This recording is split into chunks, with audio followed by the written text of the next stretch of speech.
जैसे एक शूरवीर योद्धा सामने से वार सहकर कदम आगे बढ़ाता है, ऐसे तुम्हें वीर योद्धा की तरह चलना होगा। कायर मत बनना, तुम्हारे जीवन में कठिनताएं आएंगी। चल चला चल राह में अनुभूतियों का ले सहारा, कौन तेरा साथ देगा व्यर्थ में किसको पुकारा। उन्हीं के ऊपर ज्यादा प्रहार करते हैं जिनको रोना धोना पसंद है, इसीलिए समझाते हैं अपनी बात किसी से कहो मत। उपासक को कभी नहीं कमजोर पड़ना है। अपने मन की बात किसी साधक से भी नहीं कहनी कि मेरे अंदर काम आ रहा है, ऐसे तो जप नहीं पा रहे हो, अपराध करके जप पाओगे। अपराध का सीधा प्रभार होता है भजन ना होने देना। कायर मत बनना, तुम्हारे जीवन में कठिनताएं आएंगी, आपको लड़ना है इनसे। लड़ना क्या, आप प्रियाजू के हैं, ये ठसक रखेंगे, डर के भाग जाएंगे। कभी कभी ये अति भीषण बन तन मन पर है छा जाती, ऐसी वासना छा जाती, कुछ सुनाई नहीं देता। बस जो वासना की प्रेरणा है बस वही करना है। अब उपासक घबरा जाता है। अच्छा, जो बड़े महापुरुष हैं अब उनके लिए दूसरा कोई बचा नहीं जिससे वो करुणा करें। बात समझो, सब में वो अपने आराध्य देव को देख करके शांत हो चुके हैं। जो साधक है उसे समय नहीं है कि सहयोग करे, क्योंकि वो अपने लक्ष्य में दृढ़ है। तो सच्ची मानो, आपका विश्वास और आपकी श्रद्धा ही केवल आपका साथ देगी। इस मार्ग में कोई तुम्हारा साथ देने वाला नहीं, साथी नहीं है। और जो साथी बना के चला वो गिरा, ये भी बात समझ लेना। चल चला चल राह में अनुभूतियों का ले सहारा। अगर तुम अपनी अनुभूतियों को अपने साथ रखोगे कि पग पग पर मेरे कृपालु आराध्य देव ने कैसे मुझे संभाला है, फिर कोई तुम्हें जरूरत नहीं किसी के सहयोग की। तुम्हारी अनुभूतियां ही तुम्हें आगे बढ़ा देंगी। चल चला चल राह में अनुभूतियों का ले सहारा, कौन तेरा साथ देगा व्यर्थ में किसको पुकारा। इस मार्ग का साथी केवल हरि का भरोसा, हरि का बल है। जो निराश होकर के रोने लगता है ये भेड़िए की तरह है, और बालक के ऊपर ही इनका प्रहार होता है। वयोवृद्ध या ज्ञान वृद्ध के ऊपर भेड़िए का प्रहार नहीं होता। ये काम क्रोध आदि उन्हीं के ऊपर ज्यादा प्रहार करते हैं जिनको रोना धोना पसंद है। किस बात के लिए, मुझे ये चाहिए, मुझे ऐसा, मुझे रहा नहीं जा रहा, मुझे सहा नहीं जा रहा, मेरे से भजन नहीं हो रहा, मेरा मन नहीं। तुम मन हो, तुम तन हो, तुम भोगों के अभाव से ग्रस्त हो। नहीं नहीं, भूल मत करो। जो निराश होकर रोने लगता है उस पर ये विकार हावी हो जाते हैं। इसीलिए समझाते हैं अपनी बात किसी से कहो मत, क्योंकि नासते विद्यते भावो ना भाव विद्यते। इनकी सत्ता ही नहीं काम क्रोध लोभ की। जब आप इनकी सत्ता देते हैं, स्वीकार करते हैं, तो ये आपके ऊपर हावी होते हैं। सच्ची अगर सत्ता ना दे तो इस समय नहीं दे रहे हो सत्ता, कौन सा विकार आपके ऊपर चढ़ा हुआ है।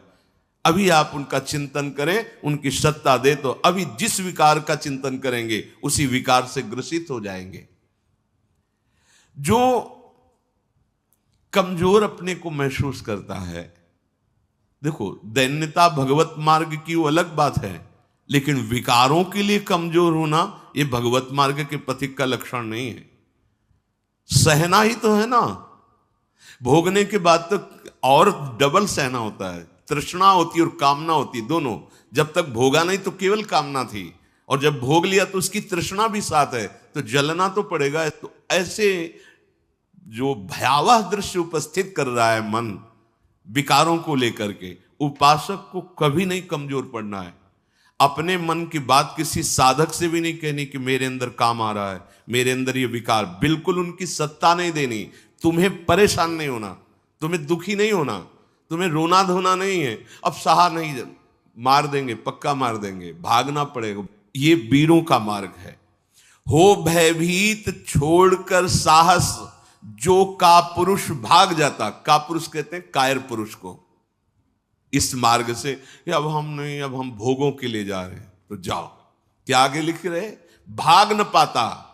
गिर पड़ता हो, बुरी तरह कुचला जाता। ये विकार उसका नाश कर देते, फिर रास्ता नहीं रह जाता। जो चढ़ाई का भगवत मार्ग का बहुत बहुत बहुत भयभीत करने वाली ये बात है। अगर भगवद आश्रय छोड़कर भोगों में आप चले गए तो देखो, धाम छूटा, प्रिया जो छूटी, नाम छूटा। ऐसे तो जप नहीं पा रहे हो, अपराध करके जप पाओगे? अपराध का सीधा प्रभाव होता है भजन ना होने देना। जैसे कोई सोचे कि हम मनमानी आचरण करेंगे, गुरु आज्ञा उल्लंघन, शास्त्र विरुद्ध, और फिर मंत्र जप लेंगे, भजन कर लेंगे। बिल्कुल नहीं। एक बार भी निज मंत्र स्मरण नहीं कर सकते, एक बार भी आप भगवत स्मरण करने का अधिकार नहीं रख सकते। पापवंत कर सहज स्वभाव, भजन मोर ते भाव न काऊ। जो पे दुष्ट हृदय सोई होई, मोरे सन्मुख आओ की सोई। लड़ना है, बड़ो ही कठिन है भजन ढिग ढरिबो। जैसे एक शूरवीर योद्धा सामने से वार सहकर कदम आगे बढ़ाता है, ऐसे तुम्हें वीर योद्धा की तरह चलना होगा।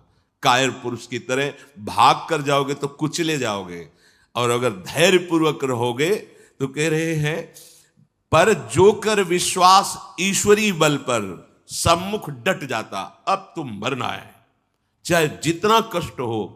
मृत्यु से भयानक कोई कष्ट नहीं होता। अब मुझे श्री जी की प्राप्ति करनी है, जितना दुख चाहो प्रभु आप दे लो, आप दे लो, छूट है आपको, जितना दुख चाहो। इतना तुम्हारा सोचना होगा कि दुख भाग जाएंगे, कोई दुख छुएगा नहीं तुम्हें।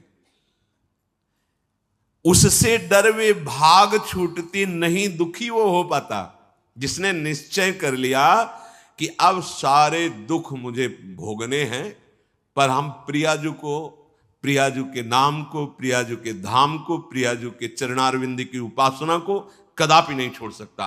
कुछ भी हो जाए सब डर जाएंगे, काम क्रोध लोभ मोह मद मत्सर।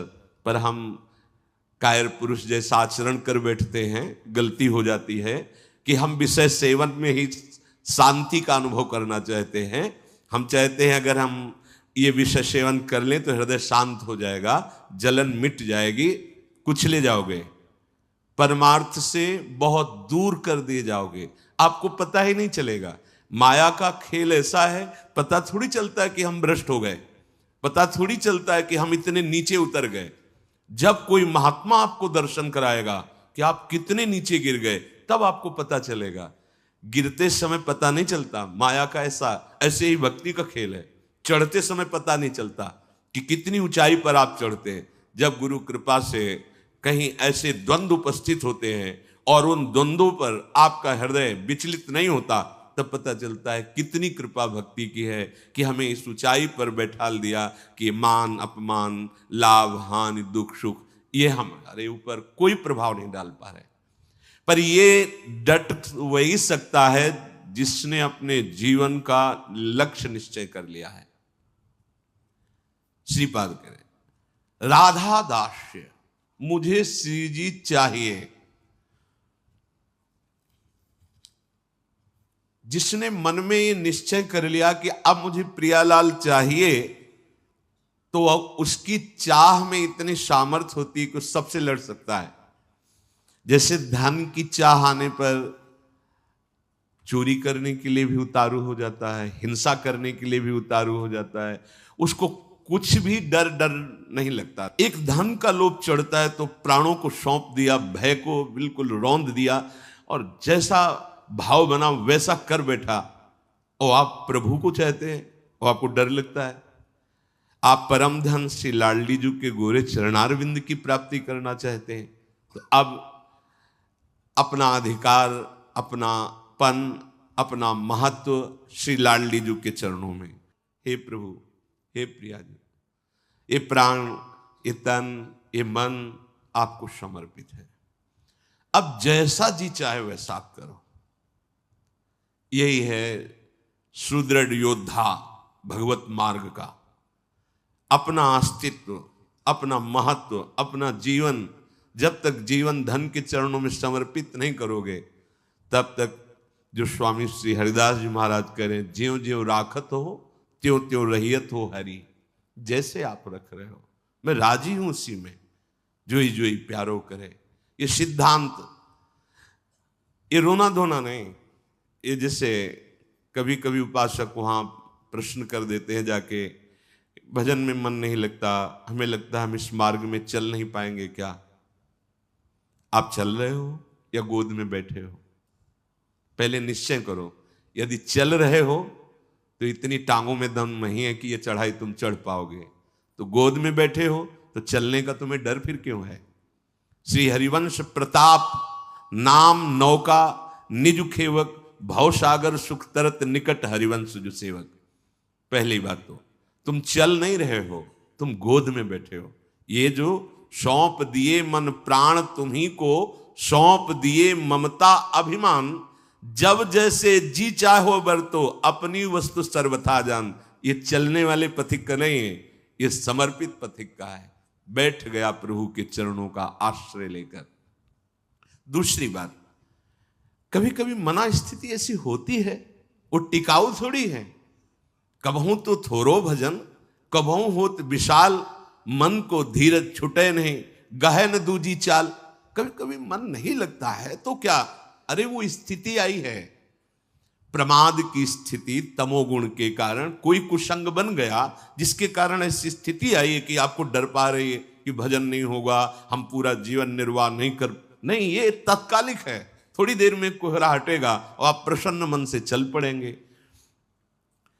हे प्रभु, ये जीवन मेरा आपके चरणों में समर्पित है, क्या परेशानी? हे नाथ, मेरा मन, मेरा तन, मेरा प्राण आपको समर्पित है, आप जैसा चाहो खेलो, मत सकुचाओ, अभी आपका है, आप जैसा चाहो। फिर आप शिकायत कैसे करें? फिर आपका प्रश्न कैसे बनता है? ये जब तक मेरे मेरे मेरे तब तक नहीं हटा पाओगे। और ये आपको दिया, अब इसमें काम रखो या आप रहो, इसमें प्रेम भरो या आप इसमें विकार भरो, आपको पूरी स्वतंत्रता है नाथ। उसी दिन से आप देखेंगे मन निर्मल होने लगा। क्योंकि जब तक अहंकार रहता है तभी तक ये सारे विकार आक्रमण करते हैं। अहम प्रभु के चरणों में समर्पित हुआ कि वो दिव्य निर्मलता, दैवी संपदा के भागवतिक सद्गुण अपने आप आने लगते हैं। जिस समय आपको मान अच्छा लगे, अपमान दुखित, तो समझ लो आपका अहम अभी समर्पित नहीं हुआ। उपासक का जब अहम समर्पित हो जाता है तो मान अपमान सुख दुख से अब मेरा रहा न कुछ संबंध। तुम ही मेरे कैवल्य परम पद हो, और बंधन है तो सिर्फ आपका ही बंधन है। ये आप ही हमारे मोक्ष हो, आप ही हमारे बंधन हो, आप ही हमारे साधन हो, आप ही हमारे साध्य हो। आपसे ही सब कुछ है अब हमारा। अभी अभी निश्चिंत हो जाओगे, अभी निश्चिंत हो। आपको क्या परवाह? जब आपने अपने आप को प्रभु के चरणों में समर्पित कर दिया तो अब जिम्मेवारी प्रभु की है। पर आप समर्पित वाणी से केवल कह रहे हैं, अभी अहम है। आपको पता लग रहा है कि भगवान पता नहीं संभालें कि न संभालें, गति बनेगी कि नहीं बनेगी, पता नहीं लाभ मिलेगा कि नहीं। ये शरणागति का लक्षण नहीं है। छूटे सभी अन्य आश्रय, अब मिटे सभी संबंध अनित्य। ये जो अनित्य संबंध है, हम लोग समझते हैं कि बाहर से बाबा जी बन जाने पर छूट जाते हैं। भ्रम में मत रहना, ये किसी कपड़ा बदलने से छूटने वाले नहीं है। ये अंदर की बात है। जो जड़ चेतन का संबंध है, ये अंदर का संबंध है। बाहर का घर छोड़ दिया, बाहर के संसारिक कपड़े छोड़ दिए, बाहर का भाव दिखाते कि हम वैराग्य से हैं, लेकिन अंदर की बात देखो। संबंध अगर प्रभु के अलावा किसी और से है, वो क्यों न तन हो, वो क्यों न कोई विषय हो, क्यों न कोई सुख हो, चाहे लोक लोकांतर का कितना भी बड़ा सुख हो या सिद्धि हो, वो अभी राग रहित नहीं हुआ है। पूज्य श्री पंडित गया प्रसाद जी महाराज, बड़े पहुंचे हुए महापुरुष जो निरंतर भगवान की लीला में डूबे, वो कह रहे हैं चिंतन संबंध का बोध कराता है और संबंध ही चिंतन में स्थित रखता है। अब आप देखो आपका चिंतन क्या चल रहा है। महापुरुषों के वचन है। चिंतन आपका जहां है, आपका संबंध वही है। अगर प्रियालाल का चिंतन चल रहा है तो प्रियालाल से संबंध है। शरीर का चिंतन है, इंद्रियों का, भोगों का, वस्तु का, व्यक्ति का। ध्यान दीजिए, आपका संबंध जहां होगा वहीं चिंतन होगा, और जहां चिंतन होगा वहीं संबंध माना जाएगा। आप कहते हैं हमारे माई श्यामाजू का राज, कहां चिंतन है आपका? शीघ्रातिशीघ्र चिंतन को संभालिए। यदि कोई भी लौकिक कामना रही तो एक ना एक दिन गिरने पड़ेगो। पूज्य बाबा कह रहे हैं, अगर कोई भी लौकिक कामना आपके अंदर अभी, तो वो गिराएगी, आपको गिराएगी। इसलिए यासों कामनान को ढूंढ ढूंढ के निकाल फेंके। देखो अपने चिंतन में कौन सी कामना बहुत जोर कर रही है, प्रभु के नाम बल से उस कामना को छोड़िए, उसमें सुख नहीं है। उपासक जब तक सत्यता से इनकी तरफ ना चले तब तक ये कामनाएं अपना अधिकार रखती हैं। जहां सत्यता से चलने का भाव आया तो ये स्वतः ही कामनाएं नष्ट होने लगती हैं। उद्देश्य में दृढ़ता, सत्यता, तो सतमार्ग आगे को खुल जाएगो। सब बानक बनतो चलो जाएगो, सहायक मिलते चले जाएंगे। कुछ प्रश्न करते हैं, क्या नरसिंह जी जैसा प्रेम कई जन्मों की साधना के बाद होता है? पूज्य बाबा से, नरसिंह जैसा प्रेम क्या एक जन्म में नहीं हो सकता है? बाबा ने कहा हां, हो सके है, यदि सच्चे सदगुरु की प्राप्ति हो जाए तो। क्योंकि सदगुरु कृपा दृष्टि सेवाकों प्राणनाथ के मिलवे की ताई रोएबो सिखाए दे। क्योंकि प्राणनाथ ही स्वयं श्री सदगुरु बन के मिलवे को जतन बताए हुए आए हैं। बहुत सुंदर बात, बहुत सुंदर। हम कहते हैं गुरुर ब्रह्मा गुरुर विष्णु गुरुर्देव महेश्वरा, गुरु साक्षात परब्रह्म, लेकिन देख नहीं पाते। अगर हम परब्रह्म भावना सदगुरुदेव में करें तो हमें साक्षात्कार किसका करना है? हम रात दिन चकोर की भांति अपने आराध्य देव को ही तो देख रहे। पूज्य बाबा श्री प्राणनाथ स्वयं सदगुरु बनिके मिलवे को जतन बताए हुए आए हैं। अपने मिलवे को जतन बताए हुए आए हैं। देखो प्रिया प्रीतम, ये संसार की वस्तु की तरह कोई चमत्कार कि भाई ऐसे किया प्रिया प्रीतम, ऐसो ना है। ये चमत्कारन में जो फंस गए, जो सिद्धिन में फंस गए, वो तो जान ही ना पावे प्रिया प्रीतम को। यह अलभ्य वस्तु है, ये गूंगे को स्वाद है। बस प्राणनाथ कब मिलेंगे, प्राणनाथ कैसे मिलेंगे, मैं संसार को कैसे भूलूं, ये हृदय में टीस जो कल चर्चा कर, ये गुरु कृपा से केवल होती है। एक पीड़ा हृदय में होनी चाहिए। साधन नहीं बताया, यहां बताया कि अगर भगवत प्रेमी सदगुरुदेव भगवान की प्राप्ति हो जाए, उन पे दृढ़ विश्वास हो जाए, क्योंकि वो अपने मिलवे के ताए ही गुरु रूप धर के अपना रहस्य बताने आए हैं। एक सेकंड के ताए भी अपने आराध्य देव को ना भूले। एक सेकंड के ताए पाठ होए, नाम जप होए, चिंतन होए, या वार्ता होए, या कोई क्रिया होए, बाहरी क्रिया होए या अंदर की क्रिया होए, सर्वप्रथम ये देखना है कि ये सब इनके ताए हुए रहे हो या अपने ताए। ये बात अंदर की चेष्टा, बाहर की चेष्टा आराध्य देव की, गुरुदेव की आज्ञा के अनुसार हो रही या अपने मनमानी। यदि इनके ताई हो रही तो प्रेम, और अपने ताई हो रही तो कामना, वासना, इच्छा, लालसा। अपने ताई तो कामना वासना इच्छा लालसा अंतःकरण को एकदम खाली करनो पड़े। अपनो स्वार्थ नेकहु न छुई जाए तो श्री सदगुरुदेव की कृपा सिंह है और माया बकरी है। देखो पूज्य बाबा के सिंह और सिंह के बच्चा को देखते ही बकरी दुबक जाए है, ऐसे ही माया दुबक जाए।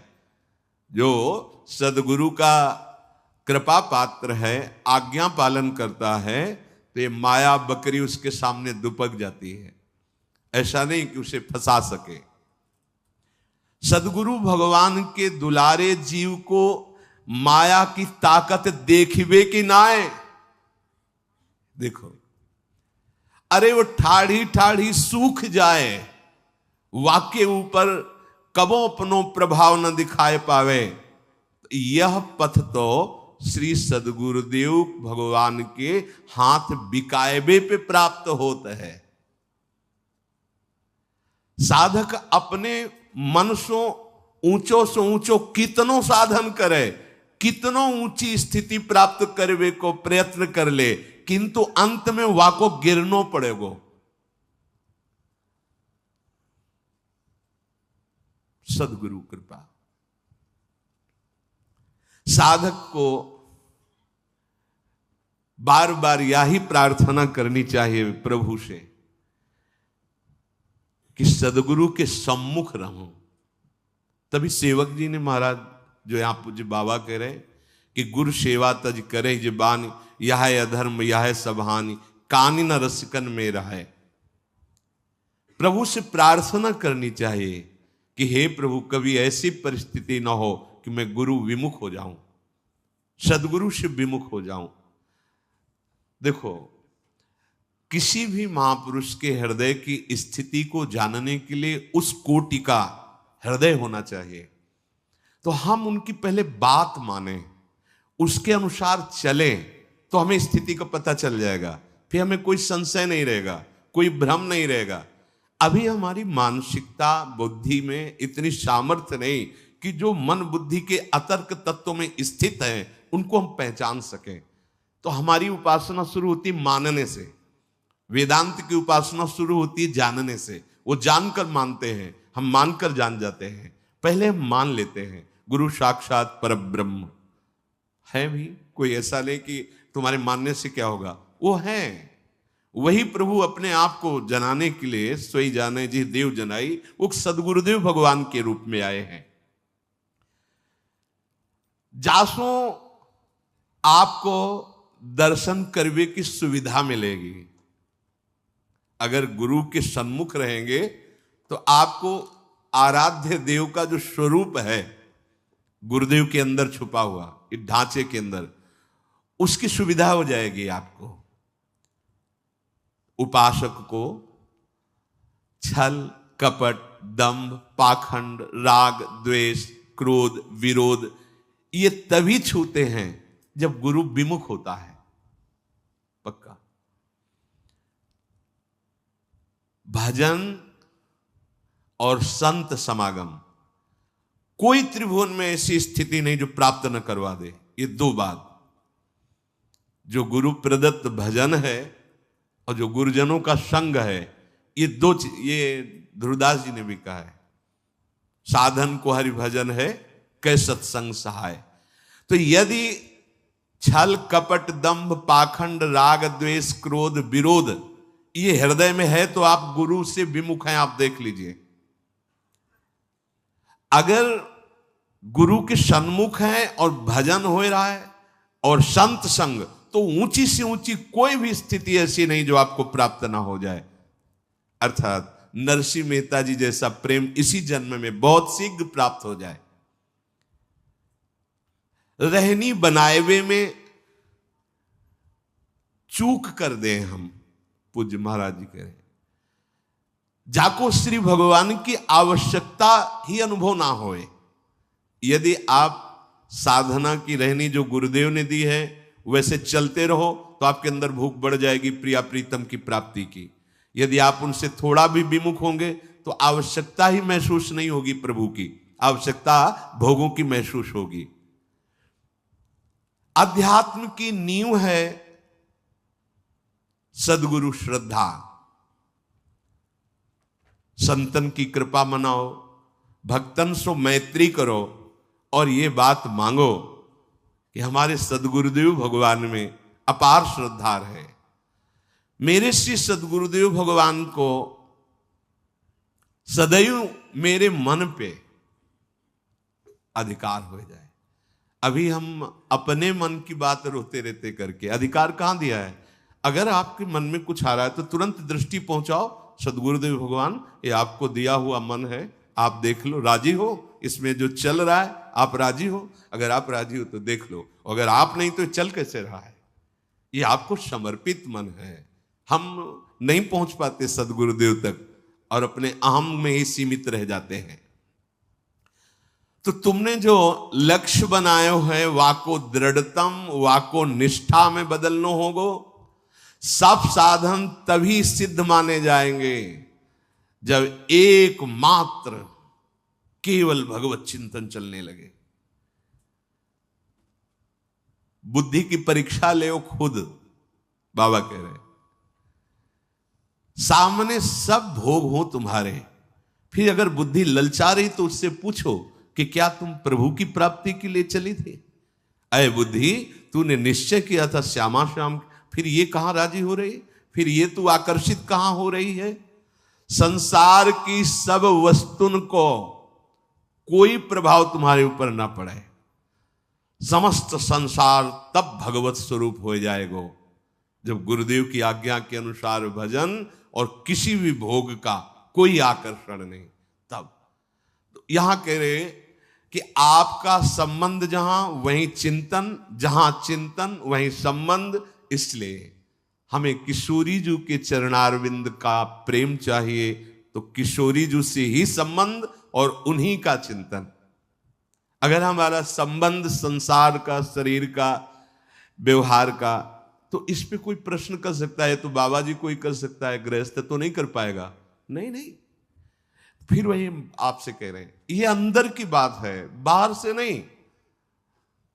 बड़े बड़े महापुरुष पाए गए हैं गृहस्थी में, बहुत ऊंची स्थिति। पूज्य श्री जयदयाल गोयनका जी, पूज्य श्री भाई जी महाराज, और भी बहुत से ऐसे सदगृहस्थ हुए जो बहुत प्रेम की ऊंचाई पर विराजमान हुए, ज्ञान की उत्तम भूमिका पे पहुंच गए। बात अंदर की है। अगर अंदर आप इसी जन्म में भगवत प्राप्ति करना चाहते हैं तो आपका चिंतन केवल प्रभुमय होना चाहिए, एक एक क्षण प्रभुमय चिंतन। हमारा चिंतन ही हमारा जीवन है। बिल्कुल चिंता छोड़ दीजिए, योगक्षेम वाहन भगवान करेंगे। अनन्यस चिंतयन्तो माम, बार बार जीवन का सार चिंतन है, बस ये समझ लो। हृदय में हमारे प्रिया प्रीतम का चिंतन, श्यामा श्याम का चिंतन, तो जीवन सार्थक है। श्री राधा और श्री श्याम सुंदर उसी से संतुष्ट होते हैं जो नित्य निरंतर उनके चिंतन में स्थित रहता है। उनको और कुछ नहीं चाहिए, प्रिया प्रीतम को या हमारे आराध्य देव को और कुछ नहीं चाहिए, चिंतन चाहिए। पकड़ लो इस बात को। तभी बड़े बड़े सम्राट भी वैरागी जनों के आगे मस्तक झुका देते हैं, क्योंकि उनके पास वो है नहीं जो उनके पास है। उनके पास क्या है? चिंतन। अगर आपके पास भगवत चिंतन नहीं है, आप हमारे प्रभु को रिझा नहीं पाएंगे। वस्तुओं से, नाना प्रकार की भोग सामग्रियों से तो साधक, उनकी आराधना करने वाला, वो विरक्त हो जाता है। ब्रह्मादिक के भोग सब विषम लागताए। इसलिए श्री राधा चरणारविंद की प्रीति प्राप्त करना जीवन का परम लक्ष्य, और निरंतर श्री प्रिया प्रीतम के चिंतन में रहना, और वो होता है सद्गुरुदेव भगवान की कृपा से। 5 बजे का सुबह का समय होगा। आगे आगे पूज्य सद्गुरुदेव भगवान दंडवती परिक्रमा में गिरिराज जी में, पीछे पीछे उनकी चरण रज में लौटते हुए चल रहे। थोड़ा अंतराय भी था। कमर में से हाथ रखे हुए एक बालक, ए बाबा पैसा दे दे, पीछे की बात। एक गमछा में कुछ पैसे, जैसे 10 रुपये 15 रुपये ऐसे, क्योंकि श्री जी थी गुरु जी की, तो कुछ अमनिया लेके भोग लगा के और ऐसे भिक्षावृत्ति से रोटी मांग के उधर पोषण होता। पर लाडली जुग जैसे 2 केले खरीद लिए, भोग लगा दिया, मंगला का भोग लगा दिया, राजभोग का, इसलिए 10-15 रुपये ऐसे कमर में बांधे और ऊपर सब ऐसे मार्किन और दंडोती परिक्रमा, दे बाबा पैसे दे दे। तो हमें लगा है ब्रजवासी बालक है, आसपास कहीं गांव होगा तो ऐसे। प्रायः गिरिराज जी में रात दिन का भेद नहीं रहता, वहाँ सब प्रदक्षिणा देते ही रहते हैं। अरे हम कहा हटो बच्चा, बाबा जी हमारे पास, झूठ बोले बाबा जी पैसा है, हाँ है तो पैसा, बल में चाहे तो बना तो है ये 15-20 रुपया आगे खड़े, दे बाबा दे, से निकाला। कागज का 1 रुपया भी उस समय चलता था, सिक्का होते थे, पर सिक्का बांध नहीं सकते, तो कागज का भी 1 रुपया। उसने कहा लो जाओ। ऐसी चितवन से देखा कि ऐसा लगा कि कोई सर्वाश्चर्य में सुख है, बुद्धि काम नहीं कर रही थी कैसा वो। आगे बड़े रहा नहीं गया, महाराज जी यहाँ कुछ पास में गांव है नजदीक क्या? ले यहाँ नहीं, थोड़ा 2 किलोमीटर के लगभग आगे है जतीपुरा, यहाँ तो कोई, तो कोई बालक अभी एक वो बार बार कहते हैं 1 रुपया है, बालक थोड़ी है, यहाँ तो श्री कृष्ण। तो हमने सोचा महाराज जी भाव से कह रहे हैं कि यहाँ को हर बालक ब्रजवासी बालक श्री कृष्ण स्वरूप है। जब वृंदावन आए तो भक्ति दीप महाराज, बड़े भजनानंदी महापुरुष, वो बैठे हुए थे छतुरी के नीचे, केसी घाट के इधर ही। जब गए प्रणाम किया तो कहा बाबा तुमका परिक्रमा में गए थे गिरिराज जी की दंडे पे, ऐसे तुम्हें श्री कृष्ण मिले परिक्रमा में? और नहीं महाराज श्री कृष्ण तो नहीं मिले हमारे इतने। नहीं बाबा मिले नहीं तुम्हें? महाराज जी ऐसे तो हमें नहीं दिखाई दी कि मुरली बजा रहे हो ऐसे ललित त्रिभंगी खड़े। नहीं बाबा नहीं मिले।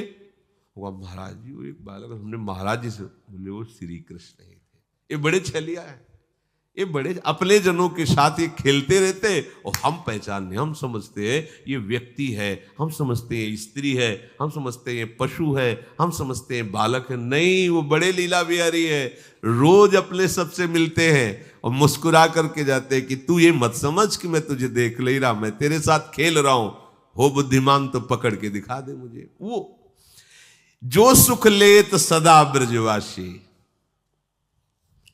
एक बार पूज्य श्री सदगुरुदेव, बड़े अद्भुत चमत्कार गुरुदेव भगवान की कृपा से उनके समीप, वो तो सोई जाने जे देहु जनाई, लाडली जू के दर्शन करके महल से निकल रहे थे, पीछे से कहा ऐसे, वो राधा बाग है, उसके आगे वो देखो ललिता जू का गांव है, ऊंचा गांव, ऐसे दिखा। जी महाराज इतनी इतनी 2 सुंदर गोरी गोरी लाली आई, महाराज जी का अचला पकड़ के, ए बाबा फूल दे दे। तो हमारी दृष्टि बड़ी सुंदर लाली, तो हमें लगा कि महाराज जी पूर्व में राधा बाग में यहाँ बरसाने में काफी समय तक रहे, तो किसी गोस्वामी परिकर की लाली होगी, महाराज जी को जानती होगी। अब महाराज जी के तो आंसू चले एकदम, हमारी तो समझ में ही नहीं आया। थोड़ी देर में वो लाली से भीड़ के साथ चली गई, महाराज जी लड़खड़ाते हुए ऐसे, मतलब अद्भुत मस्ती। और जे ही राधा बाग की तरफ एकांत हो जाता है तो रोते हुए कहे कि भिक्षावृत्ति से इधर, तो मुझे किंचन के पास आपको देने के लिए क्या है। और ऐसे फपक फक, तो फिर एकदम लगा कि महाराज जी ये किसी गोस्वामी की लाली नहीं थी? बोले नहीं, श्री जी और ललिता जी थी।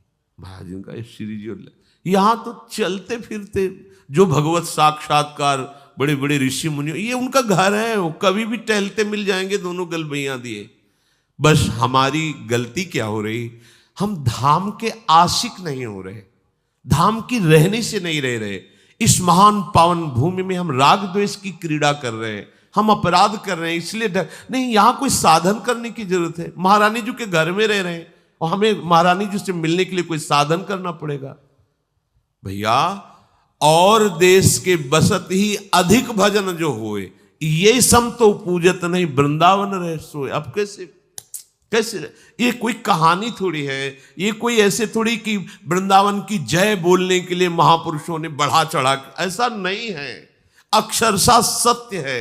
ये वृंदावन सच्चिदानंद घन है, ये सिद्ध भूमि है, ये प्रेम भूमि है। आपको केवल अनुभव इसलिए नहीं हो रहा कि आप यहां की रहनी से नहीं रह पा रहे।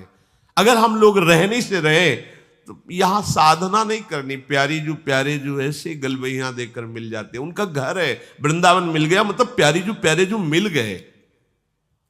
यहां घर घर होए रहे हो खिलौना, जगत कहत जाको अविनाशी। यमुना किनारे गोकुल की तरफ टहल रहे थे, विश्व देने से ब्रज में निकल जाते गुरु जी के साथ।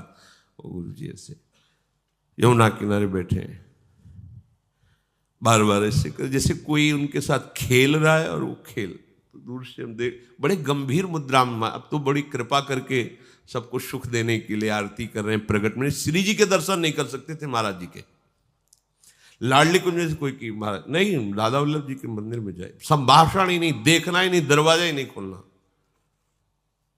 बिल्कुल एकांतिक जी। वो तो आज कृपा बरसा रहे, कृपा कर रहे हैं। बाद में पूछा महाराज जी जो चेष्टाएं अभी हो रही थी, तो उनका राधा वल्लभ जी थे, कह रहे थे इधर क्यों टहल रहे हो, आओ ना वहां, उधर आओ, वृंदावन में आओ। तो यहाँ हमारे साथ खेल रहे थे ऐसे। आपको आश्चर्य लगेगा ऐसा कैसे हो सकता है। ये वो धाम है जहां सहजता से सच्चिदानंद प्रभु के साथ खेलने का अवसर मिला है। खेलने का आप नहीं समझ पा रहे, कोई साधन की सामर्थ्य नहीं कि लाड़िलों के समीपता स्वीकार कर पावे कोई। ये खुद इतने दयालु कृपालु है कि आपके गले पड़ जाएंगे आके, आपके साथ खेलेंगे आके। बस आवश्यकता है इनके लिए जीवन समर्पण करने की। हम लोग बहुत कच्चे हैं, बहुत अधूरे हैं। कितना सुंदर अवसर मिला, वही फंसे हुए हैं तात मात सुतदार में, वही अपनी इंद्रियों के दुलार में, मन के दुलार में फंसे। नागरी दास, ध्यान दीजिए, नागरी दास ये विश्व ते न्यारी, लग गई हाथ लूट सुख राशि, जो सुख लेत सदा ब्रज। ये बढ़िया दांव लग गया, जीत जाओ, नहीं कभी नहीं जीत पाओगे। लूट मच गई, या लूट मच रही सच्चिदानंद की। अब जीवन तुम्हारा ऐसे सुखमय हो जाएगा, शब्द नहीं हमारे पास, नहीं है शब्द वर्णन करने के। लाडली जी की कृपा के, लालजू के दुलार के, आज हमारे ऊपर दुलार है, तब हम यहां सब बैठे हैं। नहीं समझ पा रहे आप। आपको लग रहा है हम पैसा लगा के वृंदावन आए हैं, हम पैसा लगा के वृंदावन वास कर रहे हैं। भूल जाना 60,000 वर्ष तक ब्रह्मा जी ने तपस्या की कि वृंदावन में रहने की तो मेरी सामर्थ्य नहीं, अगर गोकुल में रहने को मिल जाए तो। पास नहीं हुआ सरकारी कागज। 60,000 वर्ष की तपस्या, अपने 60 मिनट भी नहीं बैठ सकते एकाग्र होकर के, अपने को वृंदावन वास। क्या समझते हो तुम पर कितनी कृपा है। श्री यमुना जी का पावन दर्शन, वृंदावन धाम का वास और संतों का उच्छिष्ट और राधा वल्लभ नाम, ये जीत गए। अब कुछ बकाया नहीं रह गया। अच्छा, रोज यमुना जलपान ना करो तो बैठे हो तो यमुना जी की ही वायु आ रही। यहां तो माला माल है, काहे को तुम टेंशन ले रहे हो, काहे को बेमतलब सुख समुद्र में बैठकर जल रहे हो। है पानी में मीन प्यासी, मोई सुन सुनी आवे हासी। समुद्र में बैठा हो, प्यास प्यास चिल्ला रहा, प्रेम समुद्र। अब निज धर्म आपनो कहे तहा नित्य वृंदावन रहत बहुत प्रेम सागर जहां। वृंदावन का वास हमें मिल गया, या वृंदावन का आश्रय मिल गया, और मुख में नाम चल रहा है और संतों की जूठन मिल गई, तो आप कहोगे कि आज से भेजिए फिर जूठन। ये आप पा क्या रहे हैं, ये क्या पा रहे हैं। जूठन का मतलब रोटी दाल की जूठन नहीं है, भूल जाओ। यही संतों का उच्छिष्टामृत, उन्होंने जो अनुभव किया, स्वाद लिया, वो तुम्हें दे रहे। जो नाम हमारे गुरु जी जप रहे, जो नाम हमारे आचार्य जप रहे, वही नाम तुम्हें मिला है। हरिवंश महाप्रभु के श्री मुख में निरंतर राधा वल्लभ राधा वल्लभ राधा वल्लभ, वो आदेश कर रहे हैं, राधा वल्लभ लाल को हृदय ध्यान मुख नाम। वही तो चला रहा है परंपरा से, आप क्यों नहीं जप रहे। चलत फिरत सुनियत यह श्री राधा वल्लभ लाल, अमृत नाम है राधा वल्लभ। अमृत नाम प्रियाजू को अधीन करने के लिए बहुत सुंदर अवसर मिल गया है। श्री धाम वृंदावन हमारा सहायक है। गुरुदेव हाथ पकड़ करके ले चल रहे, हम लड़खड़ा के गिरेंगे भी तो इतने समर्थ हैं, हमें पकड़ लेंगे। बस हमें चाल अपनी उधर ही बढ़ानी श्री जी की तरफ। देखो, इसमें आपको एक विशेष सावधानी रखनी। परमार्थ में आपके सामने भय या प्रलोभन दो उपस्थित होंगे। आप माना भयभीत हो गए, लेकिन बढ़ना प्रियाजू की तरफ ही। प्रलोभन हो गया, देख रहे उस भोग की तरफ, लेकिन कदम तुम्हारे नहीं रुकने चाहिए, बढ़ना प्रियाजू के, तो जीत जाओगे। अगर प्रलोभन में खड़े हो गए या भय से पीछे मुड़ गए तो घाटा हो जाएगा। नागरी दास विश्व ते न्यारी, लगी गई हाथ लूट सुख राशि। सुख में निमग्न हो जाओ। जिसकी सहायक प्रिया प्रीतम, उसको गिरा कौन सकता है? अभी तुम समझ ही नहीं पाए, तुम अनाथ हो क्या यार? इतना हम देखते हैं व्यक्ति में अपना भार लिए डोल रहा है, तब परेशानी ये लगती है कि अरे पागल, तू काहे को इतना भार लिए? मेरे प्रभु घोषणा करके कह रहे हैं योगक्षेमम वहाम्यहम्। तुझे भरोसा नहीं हो रहा? केवल तू राधा राधा बोल, बस चिंता मत कर, भविष्य की चिंता मत कर, अपने पालन की चिंता मत कर, अपनी रक्षा की चिंता मत कर, मेरा भजन सुरक्षित बचा रहे, बिल्कुल चिंता मत कर। वो हर समय आप पर नजर रखे हैं। जो प्राप्त कराना है आगे आगे प्राप्त कराते जाएंगे, जो बचाना है, रक्षा करना है, वो रक्षा, ये उनका भार है, हमारा नहीं है। हमारा सिर्फ काम है राधा राधा राधा राधा राधा। प्रभु कह रहे माम अनुस्मर, सतत मेरा स्मरण कर। अब इस बात पर ध्यान देते हैं कि स्मरण हमारा सतत क्यों नहीं होता। स्मरण तीन तरह से होता है। एक होता है बोधजन्य, एक होता है संबंधजन्य, और एक होता है क्रियाजन्य। बहुत ध्यान से सुनना, बड़ा लाभ का विषय है। भगवान का आदेश है तस्मात् सर्वेषु कालेषु माम अनुस्मर, मेरा बार बार स्मरण करो। स्मरण तीन प्रकार से होता है। एक होता है बोधजन्य, एक होता है संबंधजन्य, और एक होता है क्रियाजन्य। जो बोधजन्य स्मरण है, इसमें भजन करना नहीं पड़ता। ये बहुत कृपा से स्थिति होती है। एक बोध संबोधन है स्वरूप का, आत्मस्वरूप का बोध, ब्रह्म बोध संपन्न महापुरुष कहा जाता है, आत्मस्वरूप। और एक बोध शब्द होता है इस बात का अनुभव हो जाना कि मैं श्यामा श्याम की हूं, श्यामा श्याम मेरे हैं। मतलब ये कहने सुनने की बात नहीं रह गई, उसके हृदय में बैठ गया है। जैसे 50 वर्ष पहले जन्म हुआ था, कभी किसी ने कान में बता दिया होगा कि स्कूल में जन्म हुआ है, कभी रटा नहीं, कभी ध्यान नहीं किया। बहुत सी साधना करते हुए ऐसे आज भी अगर कोई भी कहे कि आपका शरीर किस कुल में, तो किसी पूछना नहीं पड़ेगा कि भाई मैं किस कुल में जन्मा हुआ, ये शरीर किस कुल में, नहीं पूछना, वो अमुक बोल देंगे। ये क्या हुआ? बोधजन्य स्मरण। कभी जपा नहीं, कभी ध्यान नहीं किया, पर कभी भूला भी नहीं। वो बना हुआ कि ये शरीर कहां जन्मा, किस कुल में जन्मा। ये इसे बोधजन्य स्मरण कहते। पर ये असत है, इसकी कोई महत्ता नहीं, ये असत है।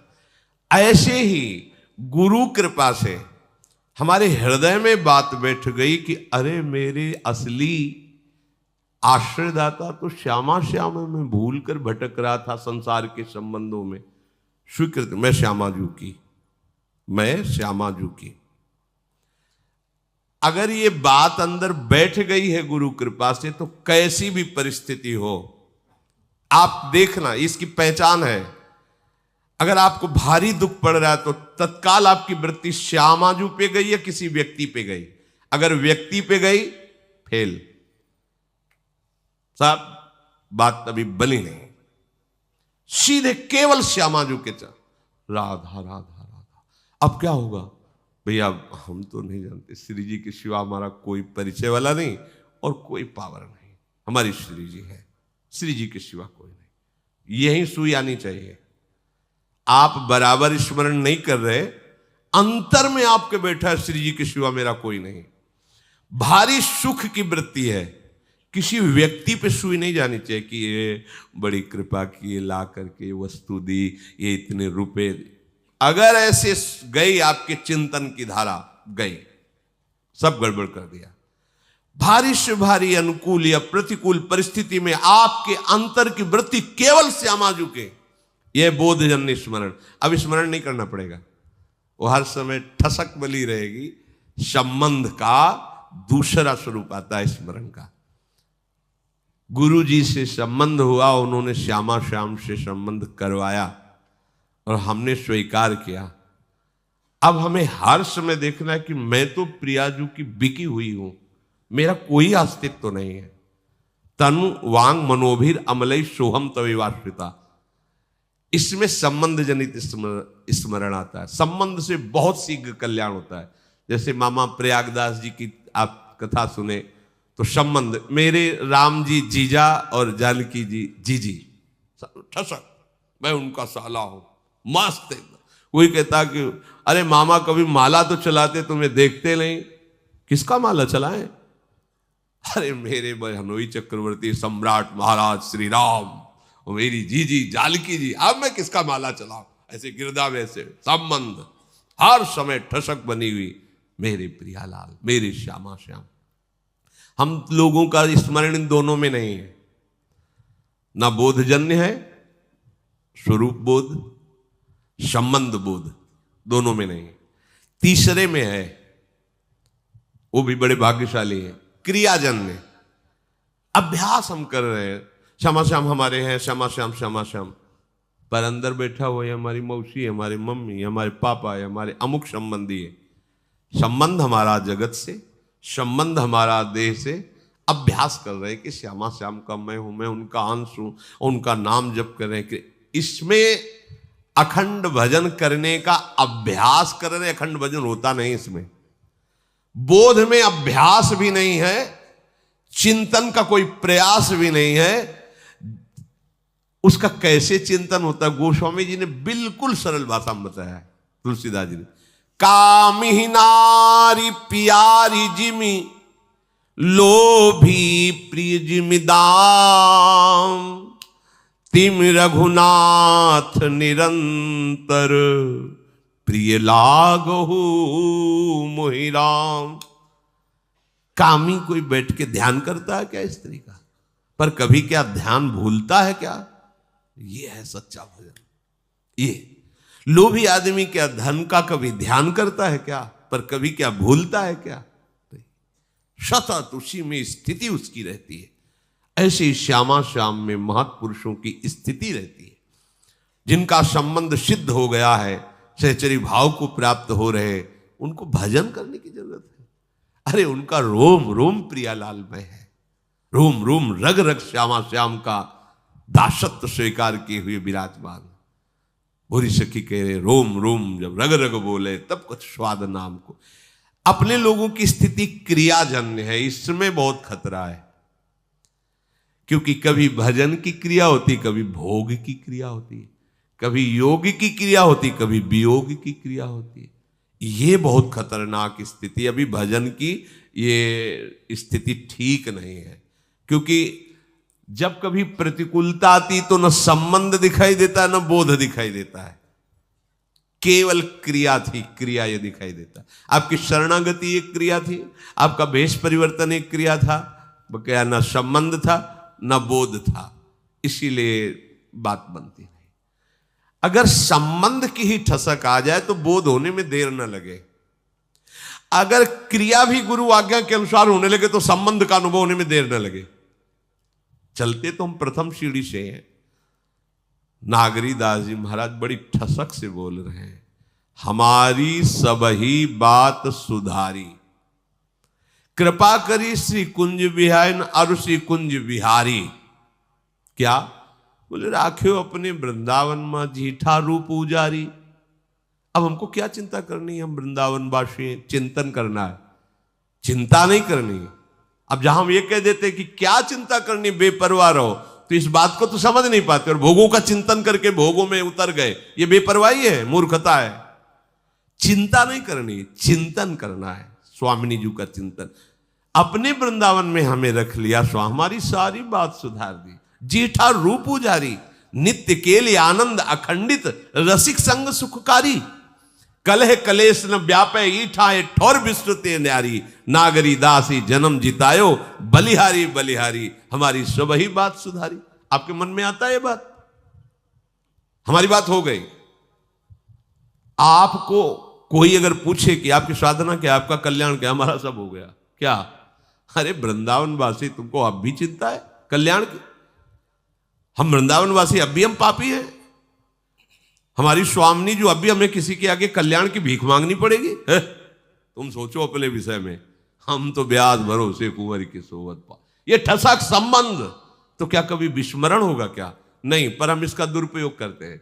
भोगों में खेलते हैं और कहते हैं ब्याज भरोसे कुंवर के सोवत पांव पसार। गलत बात है, गलत बात है। कृपा का अनादर मत कीजिए। मनमानी आचरण, विषय प्रपंच की वार्ता, चिंतन और कहते हो ब्याज भरोसे कुंवर के, सो कुंवर के भरोसे से कहीं पापाचरण होता है? स्वामिनी का भरोसा हो तुम्हारे हृदय में, तुम्हारे अंदर भोग वासना, अरे कैसी बात करते हो? समस्त लोगों का स्वामी जिनसे कृपा की याचना करता है, उन स्वामिनी की ठसक हृदय में हो और फिर तुम अशांत और बात बनी नहीं। समझो अभी ठसक नहीं आई। ये अब क्रियाजन्य जो हमारा भजन है उसको समझिए। ये यद्यपि कहने में तो तीसरे नंबर में है, पर हमारे चलने में पहले नंबर में है। हमारे लिए आखिरी नंबर है बोधजन्य, संबंधजन्य और फिर ये क्रियाजन्य। पहली सीढ़ी है भजन की अच्छी, क्रियाजन्य भजन। इसमें क्या होता है कि दो प्रकार के साधक होते हैं, एक विरक्त और एक गृहस्थ। दोनों भगवत प्राप्ति की योग्य है। अगर गृहस्थ हैं, ध्यान देना इसमें भी प्रकार है, वो संसार का कार्य करते हुए प्रधान भाव संसार का रखते हैं और गौड़ भाव भजन का रखते हैं। कि कहा था राधा राधा राधा राधा, पर प्रधानता है कि संसार का कार्य छूटने न पावे, बिगड़ने न पावे, घाटा ना होने पावे गृहस्थ में। क्योंकि सारा कार्य रुपये से चलेगा, राधा नाम से थोड़ी चलेगा।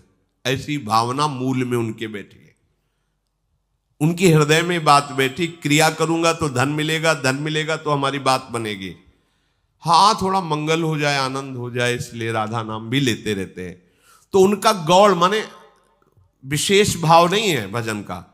संसार का विशेष कार्य कर रहे हैं और बीच बीच में से गौड़ भाव से नाम स्मरण करते हैं। पूरा भाव है कि हमारा काम ठीक होना चाहिए, इसका लाभ पूरा मिलना चाहिए, ऐसा। और उसमें दूसरे भी भक्त ऐसे होते हैं जो गृहस्थ में, जिनका मुख्य भाव होता है कि भजन न छूटने पावे, चाहे सब कुछ नष्ट हो जाए। उन्हीं में प्रवृत्ति मार्ग में अब वो क्या करते हैं, भजन की मुख्यता रखते हैं और संसार के कार्य को गौड़ रखते हैं। तो उनका कार्य भी सही होता है, क्योंकि भजन हो रहा है तो एकाग्रता है, मुख्यता भजन की है, और उनका परिणाम भी बहुत जोर का मंगल होता है। ये दूसरा अभ्यास वाला बहुत जल्दी संबंध को प्राप्त होगा और फिर संबंध की कृपा से वो बोध को प्राप्त हो जाएगा। ये जो पहला है कि संसार का कार्य प्रमुख मुख्यता रखते हुए कभी कभी थोड़ा थोड़ा भजन, ये भी प्रणाम करने योग्य है, पर इनको संबंध में पहुंचने में बहुत समय लगेगा, क्योंकि अपने संबंधों को सुदृढ़ किए हैं संसार में और उनके लाभ का विषय है धन और भोग। इसलिए अभी ये परमार्थ की ऊंचाई पे चढ़ने की योग्यता नहीं लाए। दूसरा जो मुख्य बात उसके हृदय में बैठ गई कि हानि हरिवंश के नाम अंतर परे, लाभ हरिवंश उच्चरत बानी। अगर मुझे 1 घंटे में 5 लाख रुपए मिलते हैं और नाम छूट गया तो 5 लाख किस काम के? क्योंकि हम 5 लाख रुपए से 5 सेकंड भी समय नहीं खरीद सकते जो 1 घंटे समय दिया। इतना विचार सुदृढ़, वो नाम नहीं छोड़ सकता। मुख्यता नाम की रहती है, गौड़ कार्य रहते हैं। पूरा हो तो ठीक, ना पूरा हो तो ठीक, श्री जी जाने, भजन पूरा होना चाहिए। ये परमार्थ की ऊंचाई पर चढ़ने की जो क्रिया कर रहे हैं, क्रियाजन्य भजन, ये इनको ऊंचाई में पहुंचा देगा। जो